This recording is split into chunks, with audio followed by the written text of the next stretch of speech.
ఇప్పుడు ఒక చిన్న మాట అడుగుతా, మీరు జర్నలిస్ట్ అడగచ్చు అన్నారు కాబట్టి చెప్తున్నా. మీరు ఇంత బోల్డ్గా మాట్లాడడం వల్ల ఏమైనా సినిమాలు రాలేదని ఏమైనా ఇప్పుడు కదండి మాట్లాడేది. సినిమాలు ఎప్పుడు రావాలి? 30 సంవత్సరాల క్రితం అయితే నేను అప్పుడు బోల్డ్గా మాట్లాడడానికి ఏమి లేవు కదా. ఓకే, అంటే నలుగురిలో మాట్లాడలేదా? ఇప్పుడు మీ నేచరే బోల్డ్గా నలుగురిలో మాట్లాడితే రాసేసి అంతటి అపోళం కాదు కదా. మనం రాయడం కాదు, మీరు ఫీల్డ్లో మీ పక్కన ఉన్న వాళ్ళతో మాట్లాడితే వెళ్ళి చెప్పడం అది ఉంటుంది. అదే అంటూ ఉండొచ్చు. సంకీర్తనప్పుడే జనాల్ని నిలబెడుతున్నాడు, మిస్టర్ గిరీష్ కర్నాడ్ అని మాట్లాడుతున్నాడు అంటే మిస్టర్ అనిపోతే ఏమంటారు, మిస్టర్ గిరీష్ కర్నాడ్ గారు అనేది స్టూపిడ్ ఇంగ్లీష్. అవును, మిస్టర్ అన్నారు ఇంగ్లీష్ మాట్లాడుతుంటే మళ్ళీ గారేటి what the hell is this.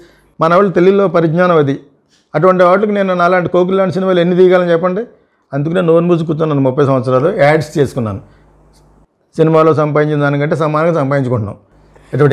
డబ్బు అవసరమే లేదు కదా మామూలుగా అయితే. అయినా కూడా నేను సమంత తమన్నా వరకు అవును ప్యాషన్ కొద్ది వచ్చినా కూడా మరి బతకాలి కదా. కస్టమర్ మన ఇంటికాడ ఆధారపడలేం కాబట్టి నేను I done business, export business, fashion business బాగా దేవుని దయ వల్ల చేసేది ప్రతిదీ బాగా చేస్తాను నేను యాక్చువల్గాను. ఇప్పుడు film school I'm doing some service, passion అనమాట. ఇప్పటికి పెరిగారు ఆడియన్స్. ఈ టైప్ సినిమాలు తీస్తే చూద్దామని చెప్తే ఒక 10 సినిమాలు తీద్దామని క్యాక్టస్ అనే కంపెనీ పెట్టాము. ఇప్పుడు ఆ 10 సినిమాలు going to be my last films. అవి నేను చేస్తానా ఇంకొక ఎవరన్నా డైరెక్ట్ చేస్తారో కూడా తెలియదు, కానీ ఒక 2-3 నేను చేస్తాను బిగినింగ్ యాక్చువల్గాను.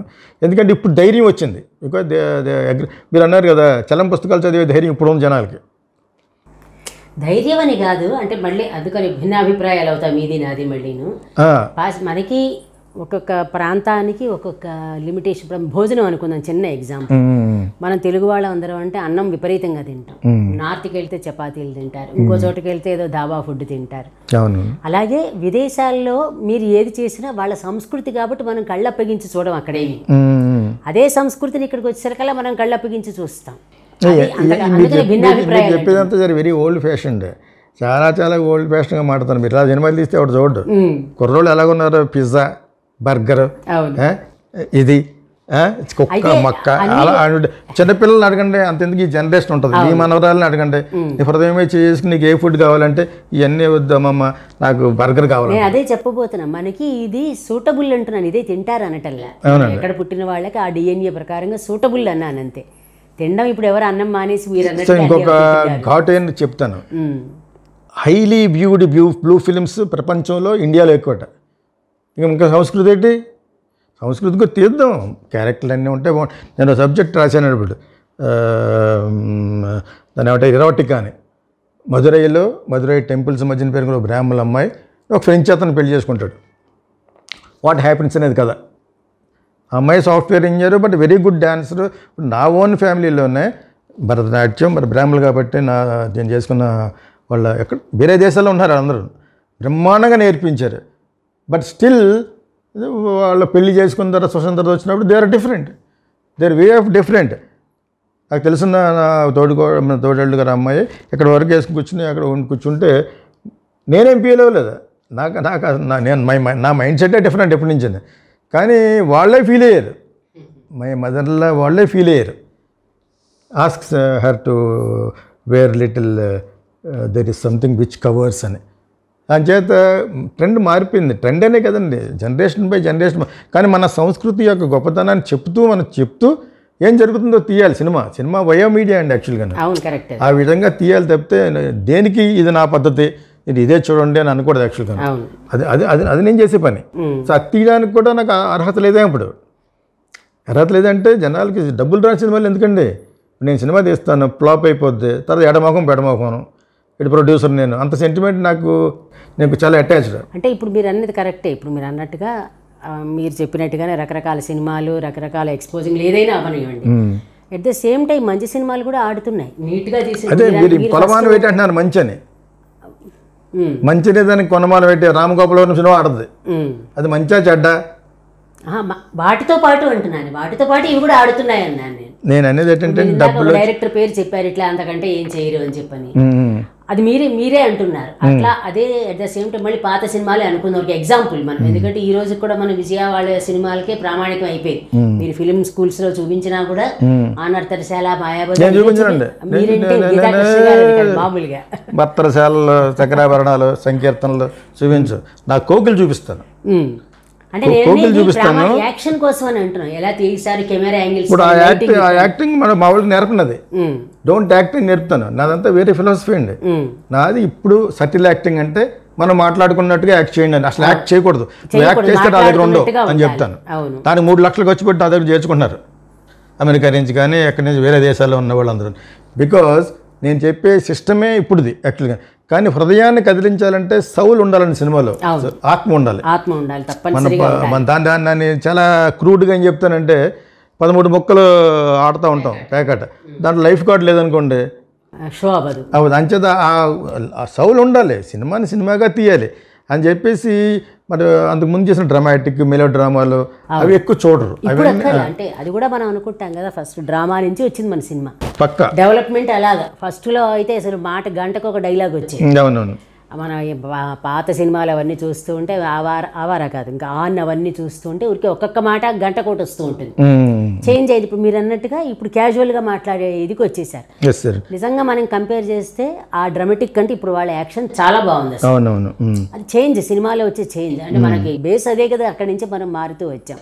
కాబట్టి ఇప్పుడు మీరు అనేది కరెక్ట్. ఇప్పుడు మీరు ఇస్తున్న ట్రైనింగ్ అనేది కానీ that exactly we agree with you. అది స్క్రీన్ ప్లే డైరెక్షన్ కూడా వాళ్ళకి ఎలా నేర్పిస్తూ ఉంటాయండి. ఒకప్పుడు ఇలాగ ఉండేది. ఒకప్పుడు మనం మామూలుగా కెమెరాలు వాడే ఐరిఫ్లెక్స్, ఇప్పుడు డిజిటలైజ్డ్ కెమెరాలు వాడుతున్నాం. ఎలా చెప్తున్నామో అంతే డిఫరెన్స్. దాని గురించి ఒక 10 క్లాసులు చెప్పను, అది పక్కన పెట్టండి కొంచెంసేపు. Now what you want is logic miss అవ్వకండి. Because of the social media లాజికల్గా ఆలోచిస్తున్నారు. లాజికల్లీ రియలిస్టిక్ ఫిల్మ్ తీయండి. మరి పాట రియలిస్టిక్గా అంటారు. పాట ఇండియాలో సినిమాలో పాట పెట్టడం అనేది ఇన్విటబుల్, అనివార్యం. అది క్రియేటివ్ అనే మాట వాడట్లేదు, అనివార్యం. దాన్ని క్రియేటివ్గా చూపిస్తారు. మన వాళ్ళు చిన్నప్పటి నుంచి పాటలు పెడుతూనే ఉన్నారు. మనమే పాట నేర్పాం ప్రపంచానికి. ప్రపంచం అంతా కూడా ఈ రోజున సాంగ్స్ చేస్తున్నారంటే బికాస్ ఆఫ్ ఇండియా. అంటే పాట మానక్కర్లేదు. అదే వాళ్ళు మరీ చెట్ల మీద పుట్ల మీద డ్యాన్స్ చేసి ఒక మీద ఎక్కాడు ఆ టైప్ కాకుండా పాటలు రకరకాలుగా పెట్టవచ్చు యాక్చువల్గా. సో అది పక్కన పెడితే మిగతా రంగస్థలం సినిమా ఉందండి. నేను ఎందుకు చెప్తానంటే నా ఇంటర్వ్యూ నేను చూసుకుంటాకే ఉండకూడదు, మిగతా చూడాలి. అందుకని ఆ మసాలాలు కలుపుతాను. ఫ్రాంక్గా మాట్లాడకపోతే ఎవడంటాడండి నేను చాలా మంచివాడిని అండి, ఆయన మంచివాడు, అందరూ మంచి, రామగోపాల్ చాలా మంచివాడు అండి, రాఘవేంద్ర గారు చాలా గొప్ప డైరెక్టర్ అండి అలా చెప్తాను నేను. ఒరే ఇప్పుడులా సినిమా తీయండి, నాలా కూడా కాదు, షప్ హెడ్ తీయండి అని చెప్పాలి కదండి. అంచేత నేను అంత ఫ్రాంక్ ఎందుకు చెప్తే జనాలు చూసేవాళ్ళు కూడా వినేవాళ్ళకి కూడా నేను చెప్పే దాంట్లో సారాంశంలో డెఫినెట్గా దట్ ఈస్ అ ట్రూత్. నిజాన్ని నిర్భయంగా చెప్పగలుగుతున్నాడు అనేది రావాలి. ఇప్పుడు నాకు అర్జెంటుగా 100 మంది వచ్చే సినిమాలు ఏమని ఎవడు రాడు. సినిమా మీద ఒక సినిమా తీస్తే అది నేను రిలీజ్ చేసుకుంటే ఆ సినిమా మీద డబ్బులు వస్తే నెక్స్ట్ సినిమా తీస్తాడు. నాకే కదా ఎవరికైనా అంతే. అంచేత దానికి సెపరేట్గా మన డిప్లొమాటిక్గా ఓకేకంగా వెళ్ళిపోయి చేతులు కట్టేసుకుని ఆడిని పొగడేసి ఎండి పొగడేసి కమ్మని పొగడేసి కాపులు పొగడేసి వాళ్ళని పొగడేసి నాకు అంత అవసరం లేదు. అది వేస్ట్. అది you show, make a movie and show. అది ఆడితే డెఫినెట్గా ఆడటానికి చాలా అక్కడ పట్టుకోవాలి కాళ్ళు. ఎవరు థియేటర్లు ఇవ్వాలి కాబట్టి దిల్ రాజు, కల్లు అరవింద్, రామానాయుడు కొడుకు వీళ్ళందరినీ పట్టుకోవాలి. థియేటర్లు వాళ్ళ దగ్గర ఉన్నాయి కాబట్టి ఇవన్నీ చెప్పడానికి ధైర్యం ఏంటి? We are there to make films. నా స్టూడెంట్లు అంటారు అమెరికా నుంచి వచ్చే ఒకే ఒక క్వశ్చన్, సార్ ఇక్కడ కమ్మోళ్ళు డామినేషన్ అట్టు కదా అక్కడ మరి నేను మీ దగ్గర నేర్చుకుంటాను డైరెక్ట్ నవ్వుతానా, నేను నటుని నవ్వుతాను అంటాడు. అరే రా, నీ క్యాస్ట్ పేరు టాలెంట్, ఓకే అవన్నీ పక్కన పెట్టు. అవన్నీ మెగా ఫ్యామిలీ ఈ ఫ్యామిలీ అవి ఏమి రావు. నువ్వు ఒక మంచి సినిమాలో ఎలా చేయాలి అనే దానికి నేను నేర్పిస్తాను, ఎలా పట్టుకోవాలని చెప్తాను.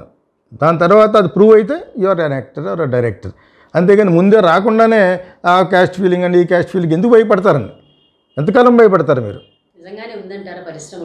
ఉంటుంది. అది నేను ఇంకోటి చెప్తాను, దాన్ని ఏమంటారు క్యాస్టింగ్ వచ్చి లేకుండా ఎలా ఉంటుందండి. ఎవరి క్యాస్ట్ ఆడికి ఇంట్రెస్ట్ ఉంటుంది. అయినా కూడా చిరంజీవి పక్కకి వెళ్తూ ఉంటారు కొంతమంది, వాళ్ళే మీ పక్కకు వస్తూ ఉంటారు. వీటి మీద మీరంటే అడ్డొచ్చాను అనుకోవద్దు, మీరు అన్నది నిజమే. కులం మనకి ఎంతవరకు ఉండాలో అంతవరకు ఎవరి తప్పేం లేదు. ఇప్పుడు మీరు మీ కులం వాళ్ళు అనుకోండి, అదంతా పక్కన పెట్టేద్దాం, అది వ్యక్తిగతం మంది. ఇది సినిమా అనేది పరిశ్రమ అనేది ఇప్పుడు సినిమా కులం అనేది పెద్దవాళ్ళు చెప్తూ ఉంటారు, నేను అంటున్న మాట కాదు. దాంట్లో మీరు ఇప్పుడు అలాంటి ప్రేక్షకులు అన్ని కులాల వాళ్ళు ఉంటారు ప్రేక్షకుల్లో, ఒకే కులం వాళ్ళు ఉండరు కదా. ప్రేక్షకులకు కావాల్సినట్టుగా మంచి నటులని కాకుండా మంచి కులాన్ని తీసుకొస్తే ఏమిటి ఉపయోగం అంటే అదేదండి మరి, అదే కదా చెప్తున్నాను. బోల్డ్గా మాట్లాడుతున్నారు కాబట్టి నేను కూడా అంతేండి మరి అదే కదా బాధపడుతున్నాం యాక్చువల్గాను. ఇప్పుడు అందరిలోనూ వస్తున్నారు, ఇప్పుడు అంతలా లేదమ్మా యాక్చువల్గాను. ఇప్పుడు there is a lot of change is there. ఎవరు అలాగా మడికట్టు కూర్చుంటే కష్టం. అందుకని బికాజ్ అందరూ అన్ని రంగాల్లోనూ ఉన్నారు. ఇప్పుడు వచ్చే కొత్త డైరెక్టర్లు అందరూ ఏ క్యాస్ట్ ఎవరు కూడా తెలియదు. అసలు తెలియాల్సిన అవసరం లేదు. అంటే నేను దానికి చాలా ఇంటర్వ్యూలు చెప్పాను, క్యాస్ట్ ఎక్కడ వర్కౌట్ చేస్తుంటే సరదాగా మాట్లాడుకుందాం. ఎవరిని ఇలాగ మాట్లాడుతుంటే వీడికి కాపులకి ఎగనెస్ట్ అని ఒకడు, కమ్మోళ్ళకి ఎగనెస్ట్ అని ఒకడు, బ్రాహ్మణికి ఎగన, అలా నాకు పేర్లు పెట్టకండి. I care a dam for caste. నేను పెళ్లి చేసుకుందే బ్రాహ్మణ అమ్మాయిని.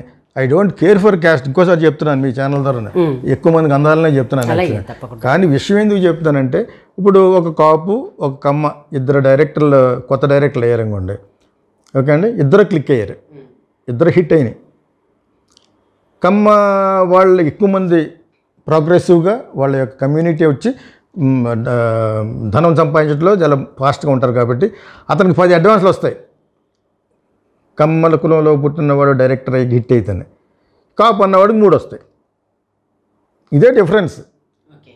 ఈ 10లో 10 ఒకేసారి చేశాడు కదా, నెక్స్ట్ సినిమా డమాలంటే 9 మంది పారిపోతారు. మరి ఏమైంది, మరి క్యాస్ట్ ఏమైంది అప్పుడు? డబ్బు దగ్గర ఏమేం చూడకూడదు. ఇప్పుడు ఆ 3 ఉన్నారు అనుకోండి, 3 సినిమాల్లో ఒక సినిమా హిట్ అయింది అనుకోండి, వీళ్ళు 9 మంది అక్కడ పోతారు మళ్ళీ. మీకు అర్థమైందా? వేర్ ఇట్ హెల్ప్స్ అంటే కొంతమందికి అభిమానం ఉంటుంది. ఇప్పుడు మలయాళంని చంద్రమండలం తీసుకెళ్ళినా టీ కొట్టి పెట్టుకుంటాడట. అలాగా ఎక్కడికి వెళ్ళినా ఈ క్యాస్ట్ ఫీలింగ్ అనేది ఉంటుంది, వీళ్ళకి ఉంటుంది, వాళ్ళకి ఉంటుంది. కానీ అది పెద్ద కేర్ చేయాల్సిన పాయింట్ కాదు. ఇంకొకసారి చెప్తున్నాను, మీ టాలెంటే మీకు మెయిన్. అన్ని క్యాస్ట్లలోనూ అంత మేధావులు ఉన్నారు. ఇప్పుడు అంచేత ప్రయత్నించి సినిమా చేసి సినిమాని రిలీజ్ చేయాలి. ప్రసవేదనలాగా సినిమా తీయడం వేరును, రిలీజ్ చేయగలడం వేరును. నిజంగా రిలీజ్ చేసే స్టేజ్కి వెళ్తే అతను డెఫినెట్గా సక్సెస్ అయితే, ఇప్పుడు అందరూ ఇప్పుడు లేదండి యాక్చువల్గాను అన్నారు. ఇంకా కొంతమంది పెడుతున్నారు, కొంతమంది చేటపూరులు ఉన్నారు. ఈ మా ఏదో వచ్చింది మొన్న, మళ్ళీ ఈ చేటపూరులు అందరూ కలిసి ఈ 2 వర్గాల కింద ఎడగట్టడానికి ప్రయత్నిస్తున్నారు. విచ్ ఈజ్ అదే ఉన్నదే 600 ఓట్లు. దానికి పెద్ద సీన్ చేసి ఎవడ గెలిస్తే ఎవడకి కావాలండి? Use bothered. ప్రజలకి ఏం వేరే పనులు పెట్టి బోల్డ్ పనులు ఉన్నాయి, ఎవడ వ్యాపకం వాడిది, ఎవడ సంపాదన వాడిదని వీళ్ళ గురించే మాట్లాడుకోవడం ఏంటి పని ఉంది యాక్చువల్గా? అది ఏమి వస్తుంది? ఫుడ్ ఏమిస్తుంది? ఈట్స్ అంతే 10 కోట్లు లేదు అక్కడ. దానికి ఒక సినిమా కూడా తీయలేరు వాళ్ళంతా కలిసి. దాని గురించి పెద్ద పాలిటిక్స్. ఈ ఛానల్స్కి పని ఏం లేదు, హ్యాపీగా వాళ్ళకి మంచి పండగ అనమాట. ఆడీడు కొట్టుకుని ఉంటాను, ఆడీడు ఎడమొఖం పెడమొఖం అట. ఆ మంచి అన్నవాడును పీకే అని పవన్ కళ్యాణ్ ఎక్కడికి సభకి వెళ్ళి వాళ్ళు ఎడమొఖం 3 పిల్లల వాళ్ళు అయినా మనకి అసలు సంబంధం లేదు. అది ఏదో పొద్దున్న నుంచి ఎడమొఖం పెడమొఖం అట, ఏదో తెలంగాణ ప్రోగ్రామ్కి వెళ్ళారట. అంత అవసరం అని చెప్పేసి ఏదో అయ్యారు, యూనియన్కి ఏదో పెట్టుకున్నారు, అసోసియేషన్ అయ్యింది. సో దీన్ని ఎక్కువ నేషనలైజ్డ్ ఇంటర్నేషనలైజ్ చేస్తున్నారు. వై? ప్రకాష్ రాజ్ పక్కన వెళ్ళిపోయాడు. ఇప్పుడు మరి క్యాస్ట్ల పైకి వచ్చింది మళ్ళీ. అసలు విషయం అసలైనవాడు పోటీ చేసినవాడు పక్కన వెళ్ళిపోయాడు. ఇప్పుడు ఈ 2 క్యాస్టులు పట్టుకొస్తాను వాళ్ళని, విచ్ ఈజ్ నాట్ కరెక్ట్. ఇది పని లేకుండా ఖాళీగా ఉన్న వాళ్ళు చేసి పాత్రలకు ఎవరు వెళ్తారండి? పనిలోనే వెళ్తారు. అంతే. యాక్చువల్ ప్రకాష్ రాజ్ పని ఉంది, అతను రాకూడదు యాక్చువల్గా. ఇక్కడ ఎవరు వెళ్తారు ఇటువంటి పాత్రలకి? అసోసియేషన్లో ప్రెసిడెంట్లు ఎవరు ఉంటారు అనుకుంటారు మీరు? ఖాళీగా ఉన్న వాళ్ళు ఉంటారు. అంచేత వీళ్ళు అక్కడికి అతను పోటీ చేయడమే వేస్ట్. ఖాళీగా కూర్చుని ఆఫీస్కి వెళ్ళి అదొక వ్యాపకం కింద అనుకుని అది పెద్ద ప్రైమ్ మినిస్టర్లా ఫీల్ అయిపోయి కూడా వెళ్తాడు అక్కడికి. ఇంత ఉంటుంది ఆఫీస్ అది. What is that? I don't understand why people are. అది కానీ డైరెక్టర్స్ అసోసియేషన్ కానీ ఇవన్నీ రాబోయే తరానికి హెల్ప్ చేసేటట్టు ఉండాలి. అది ఎవడో ఆలోచించట్లేదు యాక్చువల్గా. Nobody thinks about helping them or doing some service. Only they are thinking about